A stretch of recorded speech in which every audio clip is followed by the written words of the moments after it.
Ça, c'est l'expérience de création de produits qu'on connaît tous dans WooCommerce. Voilà à quoi ça ressemble.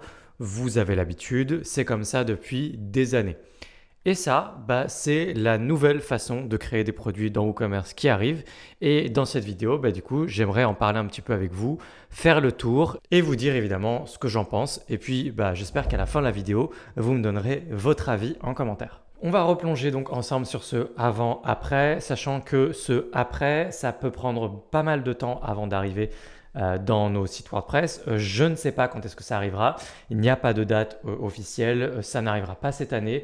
Je ne sais même pas si ça arrivera l'année prochaine. La vérité, c'est que ce que je vais vous montrer là, vous y avez accès aussi. Et ça fait plusieurs mois qu'on y a accès. Donc, est-ce que ça va prendre encore beaucoup de temps? C'est possible. Mais c'est la réponse de WooCommerce à Gutenberg et au Full Site Editing, c'est-à-dire la grande évolution majeure de WooCommerce et le futur de WooCommerce et la manière dont ils vont réussir à épouser un petit peu l'éditeur de blog, puisque dans cette interface que vous venez d'apercevoir, on a accès à Gutenberg pour éditer les descriptions longues de nos produits. Je vais vous montrer tout ça. On passe donc derrière mon écran et dans un premier temps, je vous montre comment vous aussi, vous pouvez y avoir accès. Attention, ne le faites pas sur un vrai site live en production, faites-le juste sur un site de test parce que ce n'est pas encore au point, il manque plein de choses et d'ailleurs tout ce que je vais vous montrer c'est uniquement avec les produits simples dans WooCommerce. Pour activer cette fonctionnalité, il faut aller dans WooCommerce, réglages, vous allez ensuite dans l'onglet avancé et puis on a un petit sous-onglet juste ici fonctionnalité et tout en bas, ici on a le nouvel éditeur de produits. Vous cochez cette case, vous voyez que c'est bien écrit que c'est en bêta, je pensais même que c'était en alpha pour tout vous dire.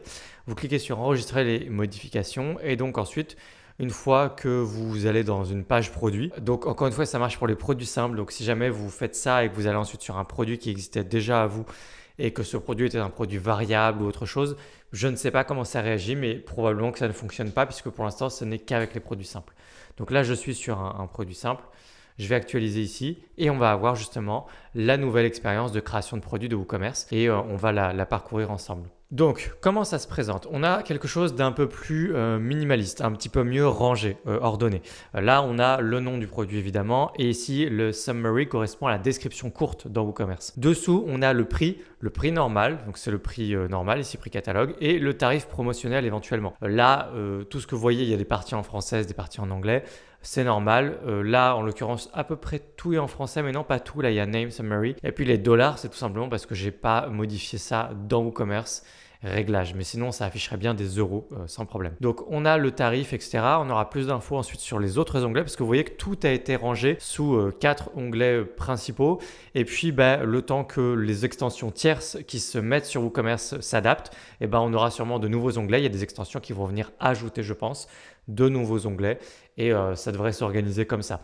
Donc moi déjà, premier feeling, même si c'est pas non plus super moderne, super propre, enfin je trouve, ne serait-ce que si on le compare à Surecart, je trouve qu'on peut faire mieux, on peut faire plus élégant, on peut faire plus moderne. Surecart est un bon exemple, mais ça reste, je ne sais pas ce que vous en pensez, mieux que ce qu'on a aujourd'hui. Donc je suis quand même assez content que ça évolue. Je trouve que ça évolue dans le bon sens. C'est juste que je pense qu'on pourrait faire mieux, mais c'est déjà bien. Donc voilà, on continue juste sur le premier onglet général et on arrive tout de suite justement sur la description. Alors là, quand je clique sur la description, ici c'est la description longue, ce qui donc correspond à la description longue. Si je clique dessus, on arrive dans Gutenberg. Donc ça crée un modal comme ça, une pop-up. Et ici, vous pouvez ajouter absolument tout ce que vous voulez. C'est Gutenberg. Donc ensuite, vous avez les mêmes outils que d'habitude. Et vous pouvez ajouter tous les blocs que vous voulez, y compris les blocs qui ne sont pas les blocs natifs WordPress. Donc c'est-à-dire que vous pouvez ajouter par exemple les blocs Cadence qui sont tous ici, les blocs Spectra et puis tous les autres blocs que vous voulez. Donc vous avez accès à Gutenberg pour la description longue, mais pas pour toute la page produit WooCommerce.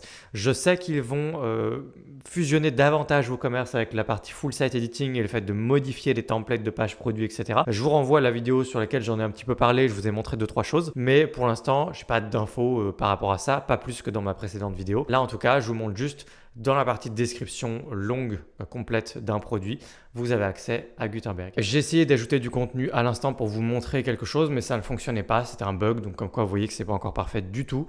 Mais je voulais vous montrer, on aperçoit en fait, quand on ajoute une description, on a un aperçu de cette description qui apparaît ici, juste une petite partie. C'est un détail, mais moi je peux pas ajouter de description ici. Ensuite, on a les images produits, donc la partie avec les images produits ici, la partie avec la visibilité sur le catalogue, donc quelle catégorie, dans quelle catégorie, mais également les attributs du produit ici. Et puis ensuite, si on va dans les autres onglets, on a d'abord l'onglet tarification. Donc là, par exemple, on a le prix catalogue et puis un tarif en promotion. Si jamais je mets un tarif en promotion, on a cette option qui apparaît, ce qui nous permet de planifier une promo. C'est quelque chose qu'on pouvait évidemment déjà faire dans WordPress et WooCommerce, je veux dire. Mais ça ne s'affichait pas du tout comme ça, c'était plus discret. Et là, c'est vraiment bien. Là, vous avez juste une petite case à cocher qui est plus, enfin, c'est une petite coche. Et ensuite, vous précisez de telle date à telle date. Ensuite, la partie de TVA, sur quoi est-ce qu'elle est calculée, avec les classes de TVA juste ici qui sont récupérées dans WooCommerce. Donc là, je vous invite à regarder des tutoriels WooCommerce si jamais vous ne savez pas à quoi je fais référence dans tout ça. Et puis, la partie inventaire, donc le SKU.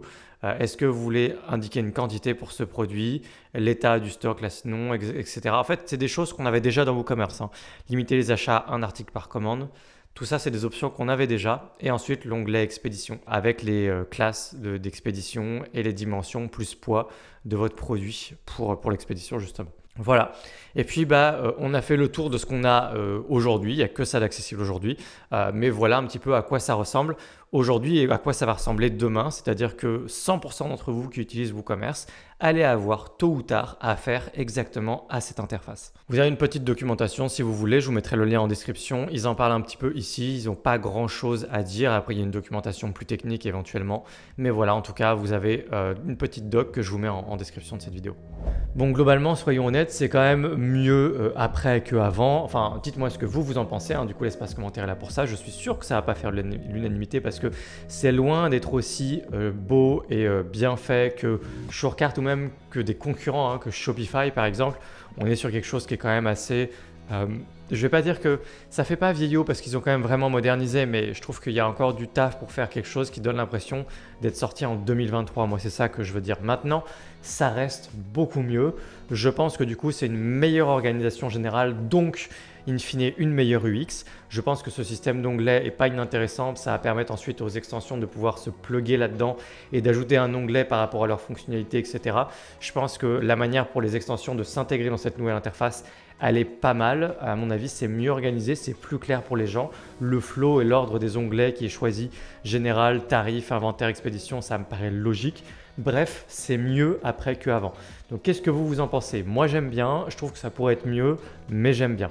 Dites-moi ce que vous en pensez en commentaire et puis préparez-vous pour le futur de WooCommerce que vous venez d'apercevoir dans cette vidéo. Si jamais vous voulez vous former sur WordPress ou devenir même freelance WordPress, pourquoi pas, j'ai des formations pour tout ça. Vous trouverez les liens dans la description de cette vidéo. Je vous laisse jeter un œil et moi, je vous retrouve dans une prochaine vidéo WordPress sur cette chaîne. Et abonnez-vous si ce n'est pas déjà fait, évidemment, pour ne pas manquer les prochaines vidéos. À bientôt. Ciao.